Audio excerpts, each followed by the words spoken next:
Hey everyone. Since Jump is on break this week and we won't be getting a new Jujutsu Kaisen chapter, I decided to do something a little special to kill the time during this break week. I put up a community post and asked some of the people in my Discord server to give me their hot takes on Jujutsu Kaisen, and I'm here today to respond to some of them. But before we get into that, if you haven't already, definitely be sure to like, comment, and subscribe so you don't miss any of my uploads. I'd like to try and hit at least 100 likes on this week's video. Now then, without any further ado, let's get right into it, shall we? We'll be starting off with some of the coherent hot takes I was able to get from my Discord, because that ping just kind of led to like an entire night's worth of discussion.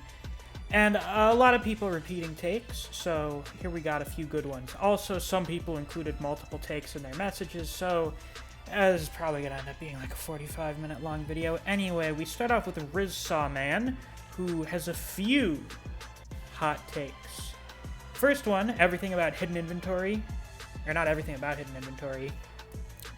Everything before hidden inventory is incredibly overrated. Is it? If anything, I feel like people don't talk about the stuff before hidden inventory enough. I feel like a lot of people just kind of discount a lot of the stuff that happened before hidden inventory and don't talk about it very much. The female cast is undeservingly overhyped. That one I will agree on. I guess the standards for women in shonen series is just really fucking low. But I don't think Gege writes like the best female characters ever. I think a lot of them are pretty average, generally speaking. And even then, like a lot of them are not very useful, like a lot of other female characters in shonen series. Every member of Kyoto not named Toto or Mekamaru is wasted. I don't know about that. I mean, Kamo got quite a bit of spotlight in the Sakurajima colony. Okay. I don't think they're wasted. I think they're just not really meant to be important. And that's why they don't really get much spotlight, I guess. I mean, I guess it would depend on what you mean by wasted. Like, there's more that could have been done with them. Because for the ones that aren't around anymore, I feel like for the most part, we got as much as we could get from them. Whereas for the ones that are still around, well, you know, they're still around. So still a chance to do something with them. And then lastly, we don't need a Heian flashback arc. We don't need one, I guess, but it would be great to have one.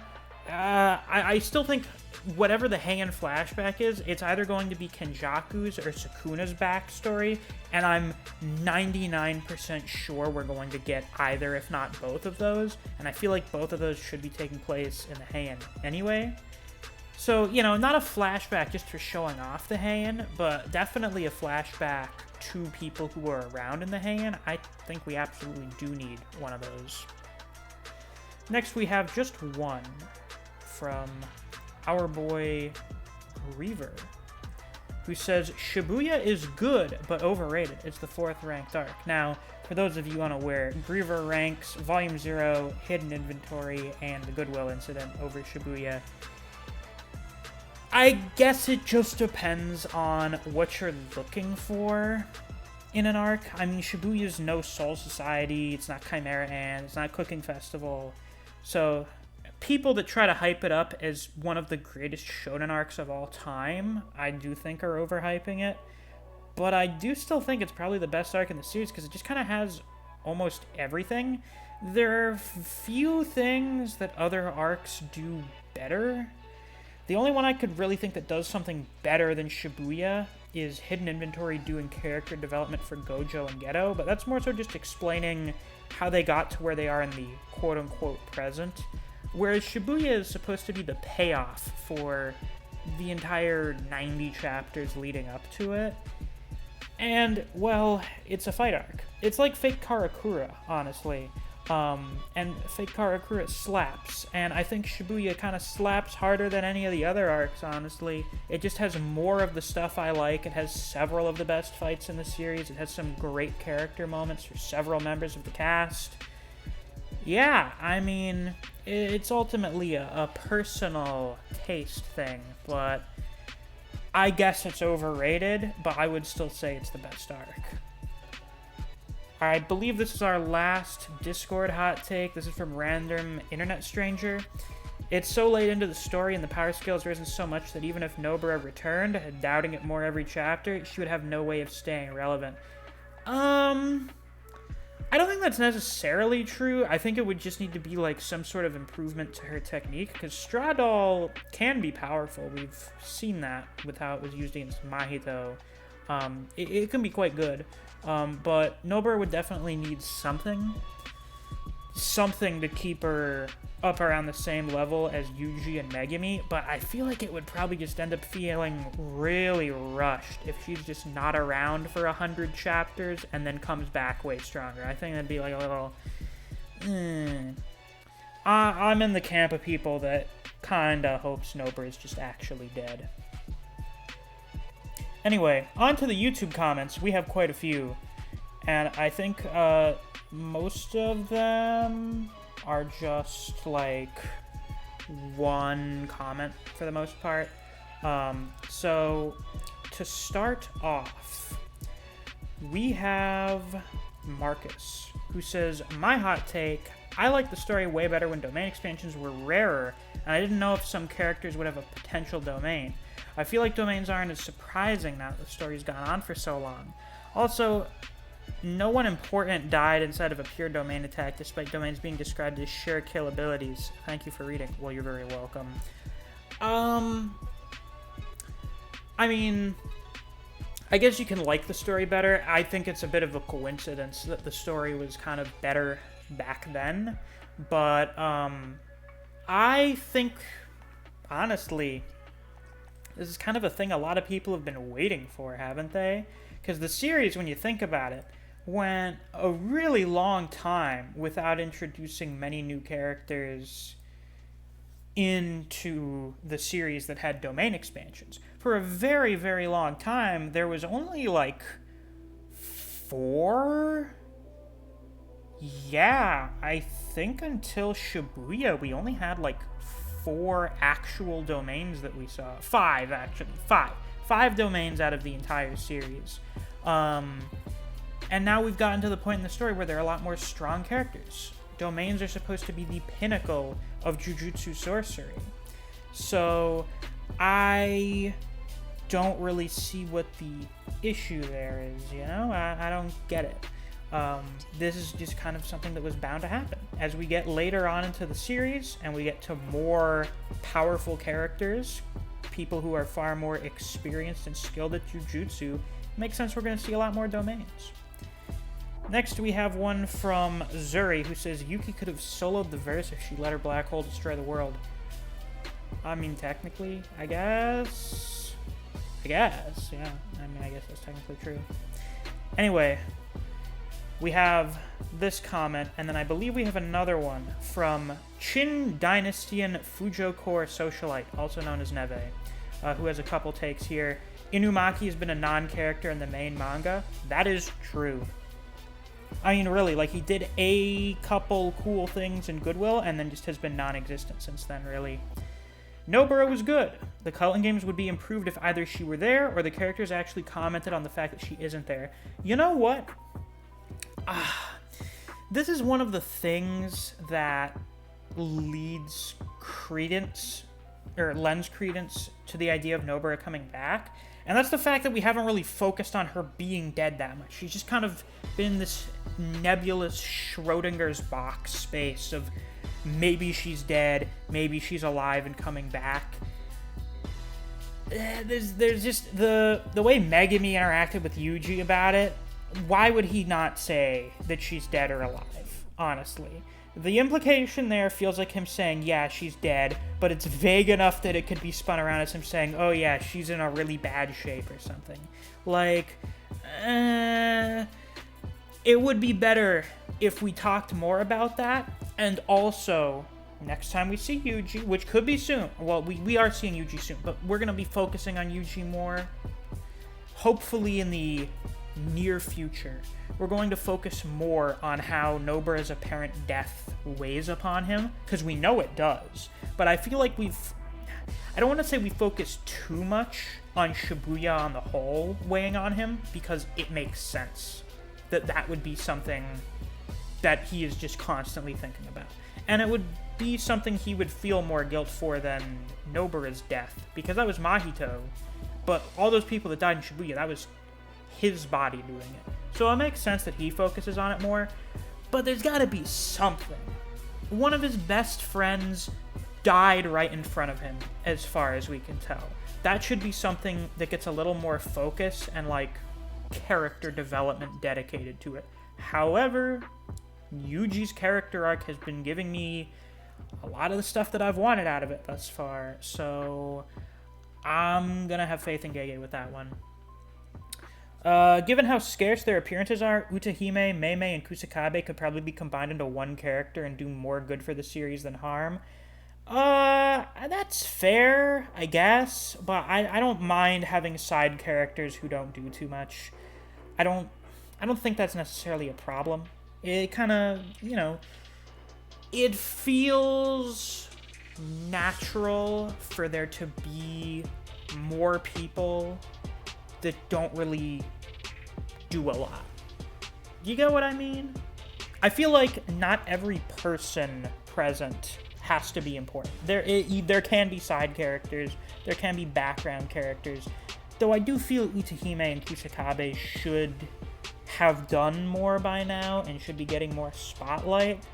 I'm hoping that they are going to be making their presence known within this next stretch of the culling game, because, second years are involved, Kusakabe's the second year teacher, gotta see more from him, and the Kyoto students are doing stuff, and fucking Mai died.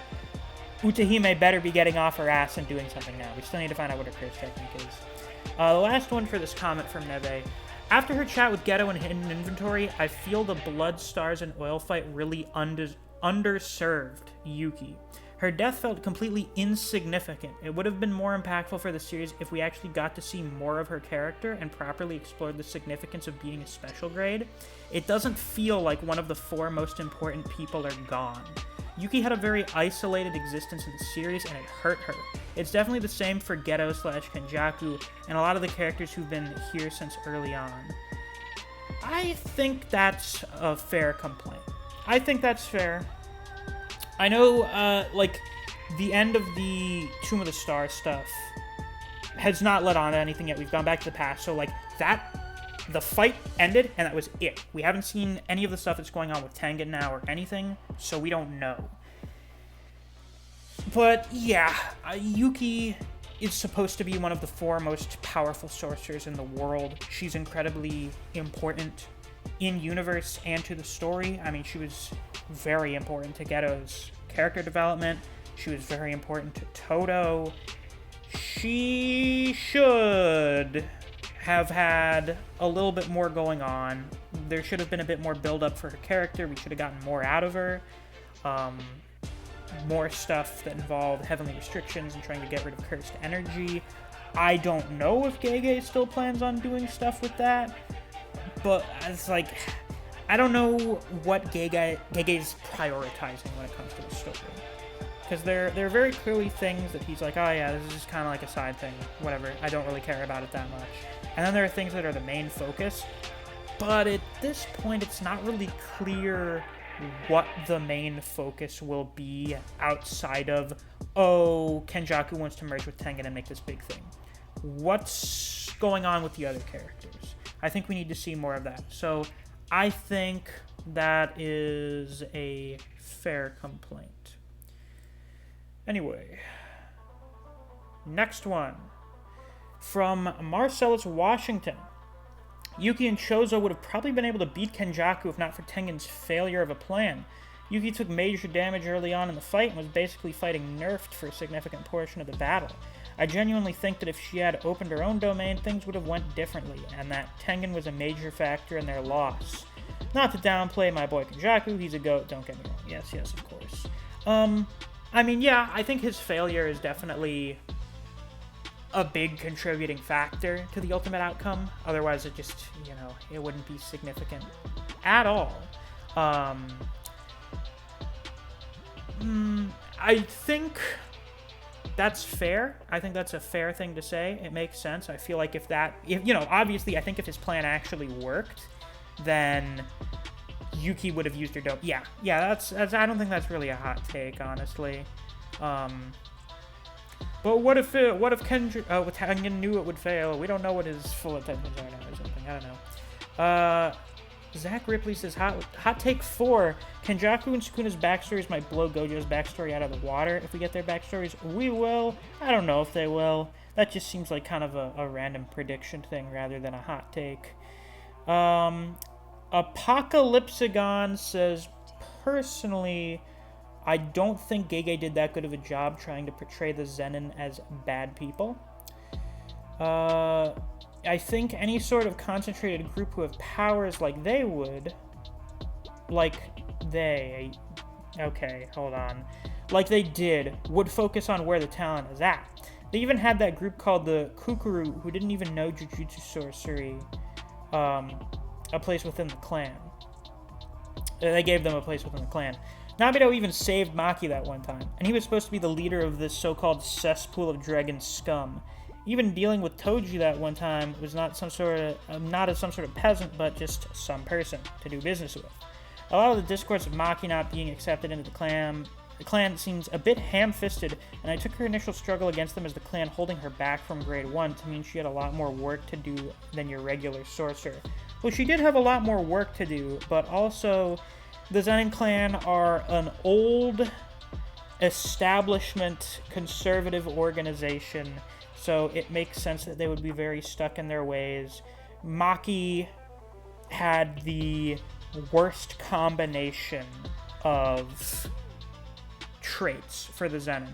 There are people that value curse techniques. It's not just strength for them, it's not just prowess, it's curse techniques, how great your curse techniques are. And if you don't have a curse technique, or you don't have a good curse technique, they don't give a shit about you. Yeah, they had the Kukuru, or whatever it was called, but you'll notice that was, I believe, consisting entirely of men. I think there was a volume extra about Maki having been at it at some point, but Maki also faced quite a bit of discrimination because the Zenin are, they're a little old-fashioned. They think women belong in the kitchen, they should be barefoot and pregnant, and that's pretty much the only thing they should be doing. So, not only did Maki lack the thing that they valued the most, but she was also a chick. So, that was just a bad combination for her. I think sort of the way things are described, from Mai's perspective, is just like, we can't have a normal life. Like, we're just not allowed to be normal, or at least Mai could have had something. The normalcy for women and the normalcy for two as weak as them in the Zenin clan was to just be a nobody servant. And Maki was someone that didn't want to be a servant, and that was something that the Zenin clan couldn't allow. So, I think it worked just fine, in all honesty. I don't really have any issue with it. Here's our next take from Neve. Is liking Miwa and thinking Gege has a lot planned for her still a hot take, or has that been popularized now? I don't know, it's hard to say, because I think, well, first off, I like Miwa as like a side supporting character, and I think Gege has something planned for her. Otherwise, she wouldn't, be sticking around like this. We wouldn't have built up her relationship with Mekamaru, we wouldn't have had the tragic goodbye scene, and we wouldn't have her showing up in Sendai. So I think it's very obvious that something's going to be done with Miwa. I don't think that's even remotely a hot take. I don't know how many people agree with me, but it doesn't feel like a hot take. Next, we have one from Jonathan, who first comments on how trash some of these takes are, which, is kind of the point of hot takes, is a lot of them are not good. Or, some of them are not popular for a reason. But there's one thing I do believe is one of Kaizen's biggest weaknesses. It's that there isn't a lot of acknowledgement of emotional consequences for the plot. For example, Yuta's first meeting with Maki after Shibuya, which gets 2 panels when Maki's been completely messed up, Panda's reaction to Yaga, they're all kind of brushed to the side, and I feel like these types of character interactions outside of fights are really weak. I agree on that. Obviously, Jujutsu is a fast-paced series, and generally, Gege puts a lot more focus on the main characters over the supporting characters, and unfortunately, the second years are supporting characters, but that doesn't make them unimportant to the plot. It doesn't make their character arcs unimportant, and I do think there should have been more focus placed upon those sorts of things. Hopefully we're getting another Yuta and Maki reunion in the near future, so, you know, hopefully we'll get some more stuff out of it there. I don't know. Zach Ripley's hot take number 5. I don't think these are all in order. Kashima's nearly as strong as Gojo. Based on fucking what? Anyway, Greedy Art says, people keep saying JJK speed's capped at Mach 3. That's not true. Travel speed, yes, but the high tiers of the verse, like Kenjaku, for example, used his ability while being swallowed by a black hole, but can't just accept that the JJK verse is rising in power. It's actually pathetic. Well, I see you're going beyond just speed feats and talking about how people talk about how JJK is, like, kind of low tier in terms of shonen power scaling. It's on, like, the lower end, or maybe more the mid end. I don't know. But you have shit like Toriko, where characters just get, like, fucking absurd powers. Or, you know, you have the stuff in the big 3 outside One Piece. I'd say Jujutsu generally, like, scales above One Piece, I think.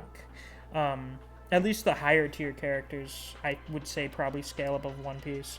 I don't know. I think, like, cross-verse power scalers and shit are really dumb. Like, they're just really stupid. So I agree with your take that a lot of people are kind of downplaying the power scaling, though that's usually just for stupid power scaling agendas. Arash says Jogo is stronger than Yuta. Fucking how? Like, I guess he has better speed and destruction feats, but have you seen what Yuta's powers are? He can just copy almost all of the stuff Jogo can do. Do you think Jogo would have survived the Sendai Gauntlet? I don't think so. Diego Murillo says Ryu would have gotten completely washed by Yuta or Uro in a 1v1 and only did as well because it was a 1v1, including Kurarishi.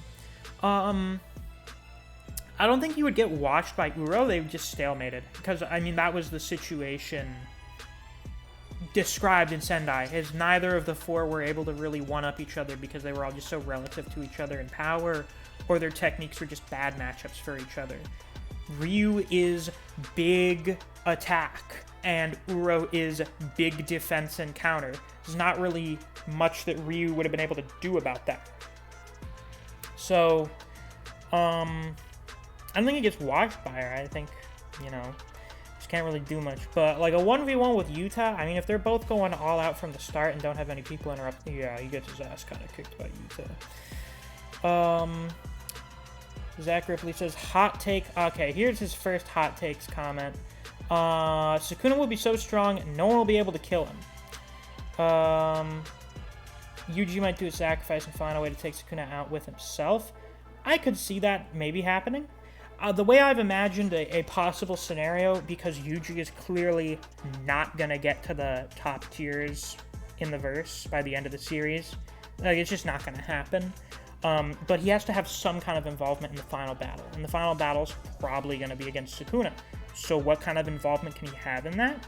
Some sort of mental inner world battle. A battle within Sukuna's innate domain, something like that, where he mentally or spiritually weakens Sukuna, weakens the connection he has with Yuji's body, assuming that Sukuna doesn't escape from Yuji's body, and that gives someone like Gojo the opportunity to kill Sukuna and Yuji at the same time. It'll be his big sacrifice. That's a way that I've seen the final battle playing out. Hot take 2, that theory that Sukuna's a conjoined twin is actually false. Yuji and Sukuna are both conjoined twins because they share the same body, so it makes more sense. Yeah, I don't really know the conjoined twin thing. I think that's mostly based on the yokai Sukuna, but, like, it's a very minor myth.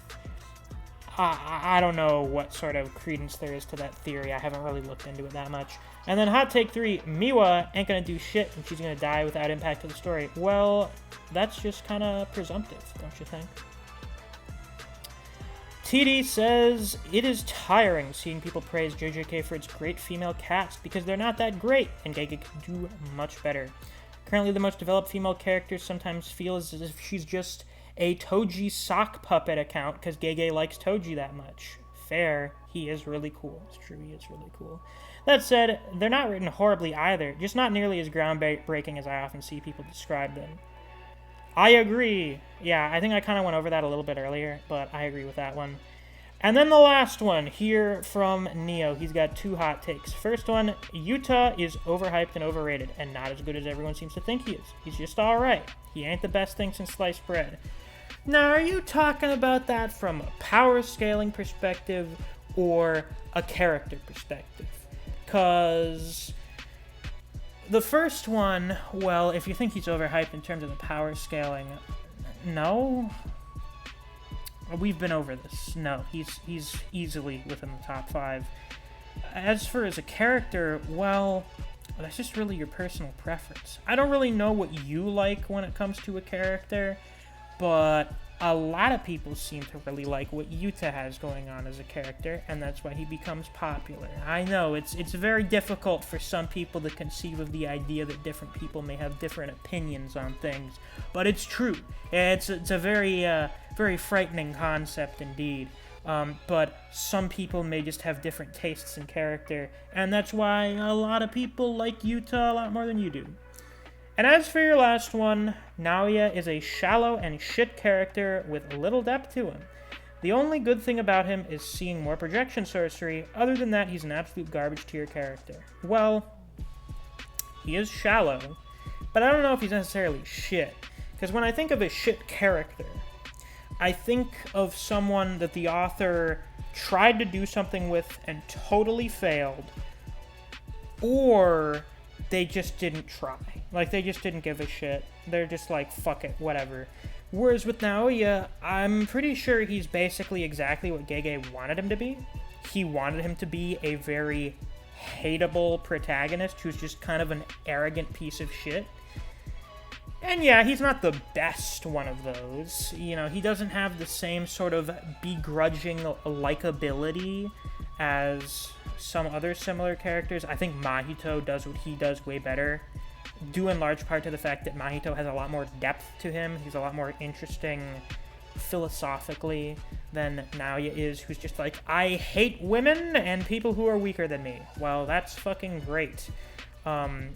He's supposed to be an embodiment of everything that's bad about the Zenin. That's effectively his purpose as a character, and I think he did what he was supposed to do as a character.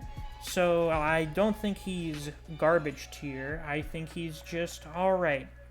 He's a piece of shit. He's very hateable. I don't like the guy as a person, but I found him to be amusing enough, and I think Gege succeeded in doing what he wanted to with him, so I don't think he was a complete abject failure of a character.